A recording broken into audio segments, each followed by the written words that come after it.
So you're going to be feeding Pat. Okay. So there you go. You put your hand out flat, one hand, just one hand out flat. Yeah, that's it. Thumb on the fish, hold on to it, and just put it down in the water.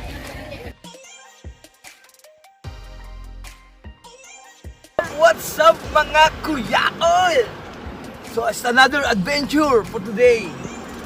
We are here in Tinkan Tinkan Bay. Bay. It's in a Sunshine Coast. Yeah, a small town next to Rainbow Beach. It's actually part of Rainbow Beach, just 20 kilometers away. Today we're gonna show you how beautiful the Tinkan Bay. It's so quiet, small town. So we're going to the dolphin feeding this morning. So we're a bit early because the landlord said you need to be early to catch the dolphin feeding in the morning. So we're gonna find out where the dolphin is right now. We're just staying next to the beach. Yeah, next to the beach. It's really nice in here. And then it's really cold weather here.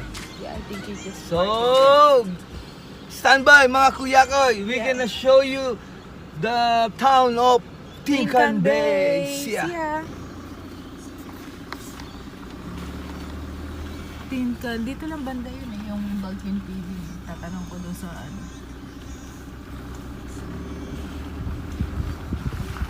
Ayun na dolphin, oo.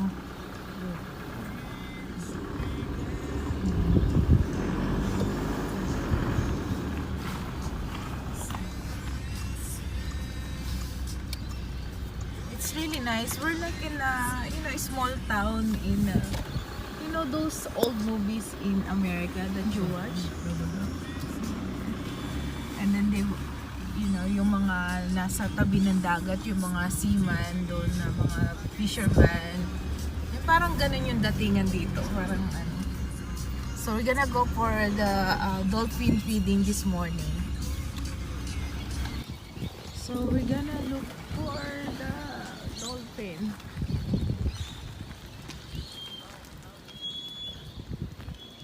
Ang haba nung line ng parking lot kasi dito rin yung parang doon? Jetty para sa mga boat. Dito sila nagbababa ng mga boat. Dito din yung parang mga fisherman na mga fresh catch dito nila binabagsak. It's really nice. Are you excited? Oh naman! Excited? First time to see a dolphin.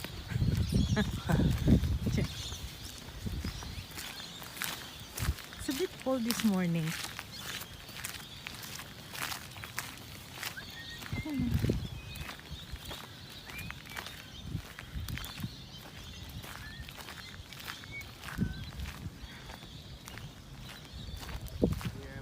Tingnan natin. So, ito yung dolphin feeding station.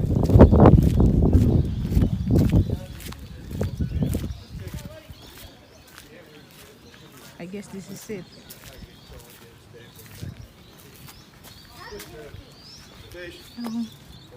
Yeah, dito nga, ayan. Dami mga nag-iintay dito sa labas. Ang dami nag-iintay dito sa labas. Bubukas na, wait lang daw. Oh, wait lang daw. Teka, mag-register muna tayo. Oh, yun. It is 6:30 in the morning mga kuya ko. And we're here in Tinkan Bay area. Just waiting for the dolphin feeding to open. So, kuya ko is in there. And then later, dinner time for breakfast kasi meron kitang restaurant doon. It's very quiet dito, as in para tayo nasa old country bay area. Parang ganun.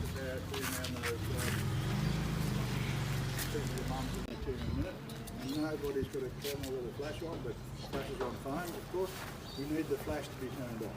Okay. Yeah, no, we'll explain that. Okay, no flash. When you don't have a mobile phone, turn up the dolphin sonar location system, which is how they hear and feel. They're very likely to take off and maybe go into a spin, and there's a fair chance that they won't come back. it's very important that we do that. Because coming to see the dolphins, you don't want to have to take off you. And a flash to the dolphin eye is like a, the flash to the camera is like a arc welder to the end. So very, very slow blinking dolphin, and it does irritate the little. Are you allowed to? No. Not unless Dad's got about $8,000. Yeah, at least there's not a lot of people today. Unlike yesterday. The question is, can we just do vlogging while No, huwag nating sasabihin. Siyempre, kuwari parang nagkukwento lang tayo. Ito, ganun. Because they don't want the dolphin. Yeah, so there's no flash or anything na madidistract sila. You just be quiet. They could have Alisin disappeared. natin volume ng mga mobile phones. So when it ring, di sila madidistract. Kasi baka hindi na daw sila bumalik pag ganun. Sila, mga matatampuhin pala sila. Yeah. So,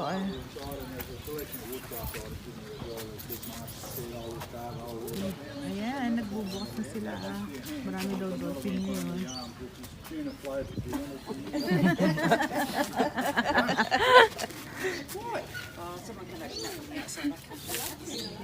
Thank you. Very friendly mga tao dito. Tsaka matatanda yung mga nagtatrabaho sa cafe. Nakakatawa.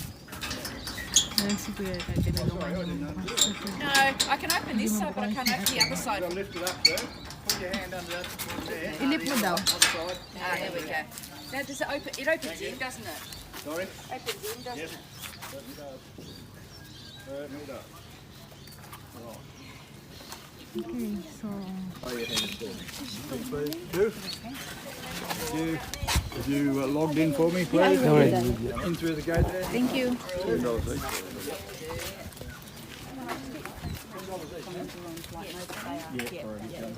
Pop on in, guys. Enjoy. Thank you. Hello. All right, so those tickets will be for when you actually feed, so you can whack those in your pocket for now because we don't feed for a good half an hour or so. Yeah. All right. If I can just make sure that your phone is on flight mode, please. Yeah, sure, no. Thank you, guys. Enjoy.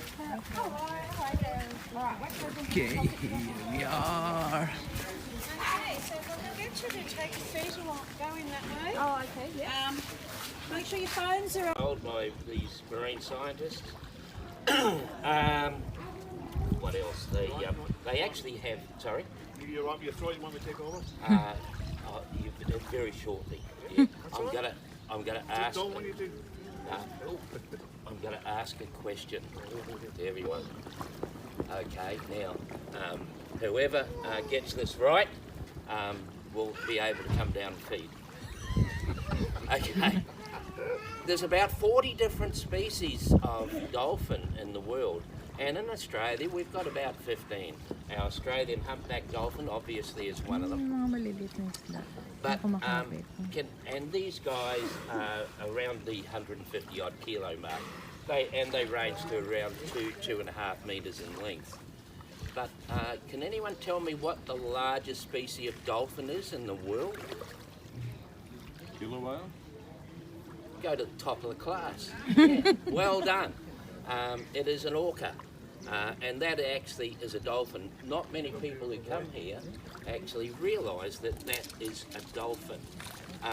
Now, seeing you're so smart, here's the next question. I love this because I'm a Kiwi, you see. The smallest dolphin in the world, you won't know it. No, it's called a Maui, and it lives on the west coast of the North Island. And that's the smallest one, but unfortunately, and that's only grows to about a metre and a bit long and about 50 kilos, but there's only 60 of those left in the wild. I'm used to coming up to people and have been touched because not all humans, unfortunately, are kind people who like dolphins. So if they're used to coming up and being touched and that by humans, they're going to come up to the wrong person and they're going to be injured. So please respect their wild state and look after them. Have they talked about how we tell the difference between the dolphins? Yeah, okay, so Our individual dolphins or one of the questions we get asked is how do you know the dolphins apart? Well, I guess it's a little bit like we all have different faces, so when you get to see somebody often enough, you recognise them by their face or by their attributes. And it's exactly the same with these dolphins. Most of the time it's the dorsal fin. Dorsal fin's a little bit like a fingerprint. They're sort of different in all the dolphins. So if you have a look at Ella's dorsal fin, you see she's just got this little chunk out the tip of it. So when she's coming in, we can often recognise her by that. The other thing that she has on her as well is on her rostrum she has a little calcification lump. Alright, so you can maybe just see it next here, and it's where that, you know, she may have had an infected tooth at some point in time and it's just built up a calcification lump. So that's how we tell Ella. Harmony's actually quite easy to tell because he's had quite a few shark strikes. So if you look at this side, he's got the huge big bull shark strike out the side there, and behind the back of his dorsal fin, he's had the chunk from the tiger shark. We have another dolphin that's Ella's daughter that comes in, and she has like a little birthmark just behind her blowhole. So they all have individual things, and we're able to tell them by that. Patch, who is around at the moment, maybe just there actually. Yeah. If you have a look at his dorsal fin, it looks like little steps at the back. So, you know, as I said, it's a little bit like we have a different face. So dolphins have their own characteristics and often relates to their dorsal fin. Did you get wet, Marilyn? Yeah. You get 150 kilos of muscle behind that tail, and it's pretty strong, I can tell you. Good job. On the back, when you come down to feed, if you're feeding Harmony, where he's got his shark injuries at the back of his dorsal fin, now they're pretty old. They've been there for quite some years, but it's still quite deep, and I don't think it's ever sort of healed up completely and closed over. And the little fish are just nibbling all the dead skin. Now, it's quite common for the little fish to do that. If you were in Thailand, you would pay a lot of money to have a pedicure, putting your feet in the thing and the fish taking all the dead skin off. But today, if you get a free sort of pedicure while you're in the water, it's not going to cost you a thing. It's absolutely free today.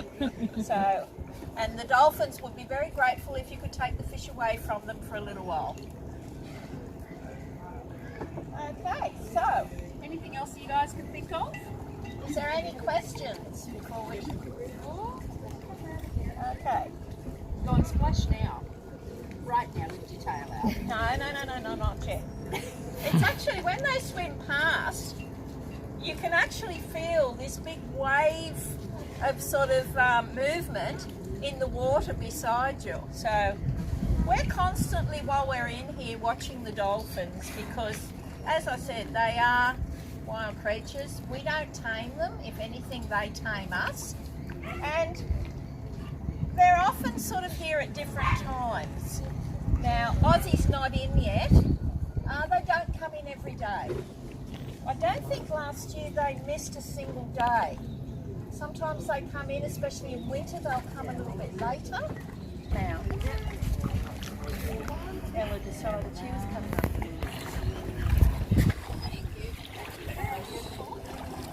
So no special feeding, everything just straight out normal. Just wait there for a minute till we're ready.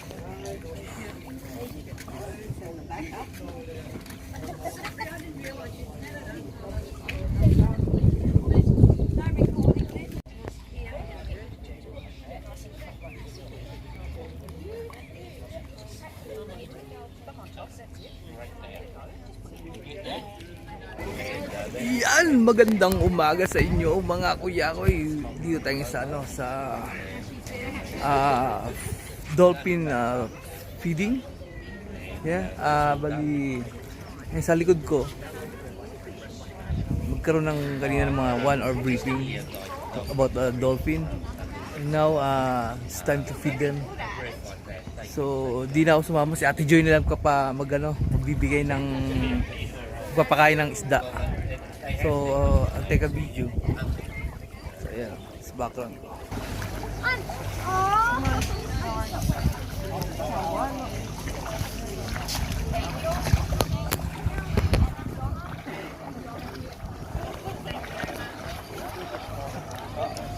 Saan ka, love? Saan ka, love? Sa dulo? Hi. So you're going to be feeding cats. Yes. So, there you go. You put your hand out flat, one hand, just one hand out flat. Yeah, that's it. Thumb on the fish, hold on to it, and just put it down in the water. Yeah. Wow. There you go. Ooh. Did you have 2 feet?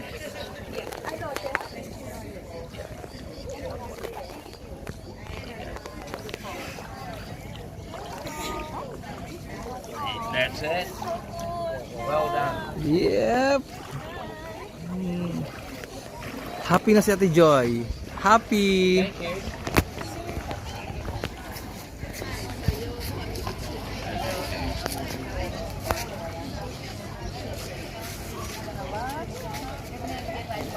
So, tapos na pakain ng Dolphins, siyempre kami naman, hindi kami nagutom din. Ito na yung breakfast dito, may breakfast.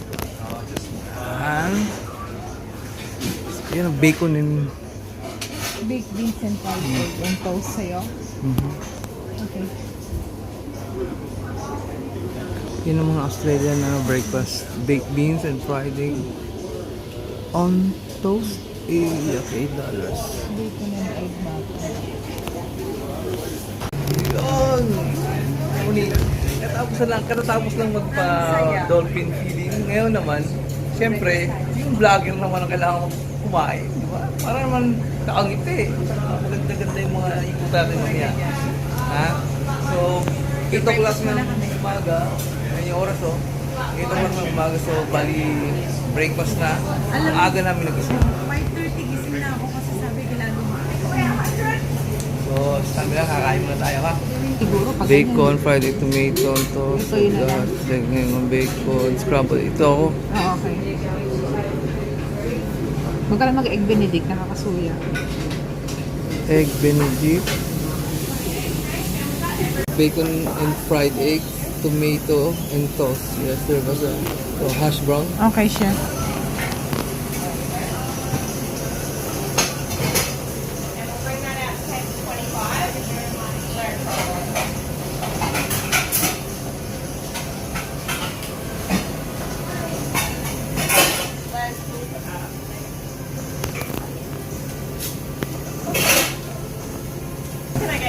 Hi, can I have the bacon and one of these? Yeah, and one bacon and egg roll. And one half strength latte.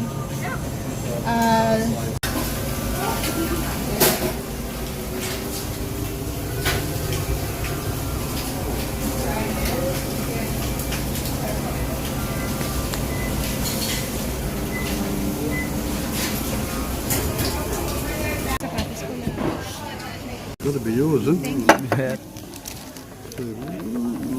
That's the lot for you? Yeah, that's all. Thank you. OC breakfast we have here. This is a typical OC breakfast, isn't it? Yeah. Huh? Bacon, toast bread, egg, and then some Hash brown. hash brown.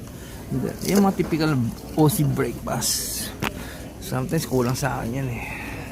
Pero we gonna deal with it. Suck it up, dude. Hello, mga kuya ko. Oy, yun tayo. Dito kami. Tapos na tayo sa isang Activities this morning. Yeah. Oo. So, we gonna roll back to the Yes, babalik muna kami dun sa hotel. Motel. Para naman may para ma-tour din namin kayo kung gaano ka-cute yung aming accommodation. Na ano. Sa likod namin, no, isang boat ramp po, tayo sa likod namin.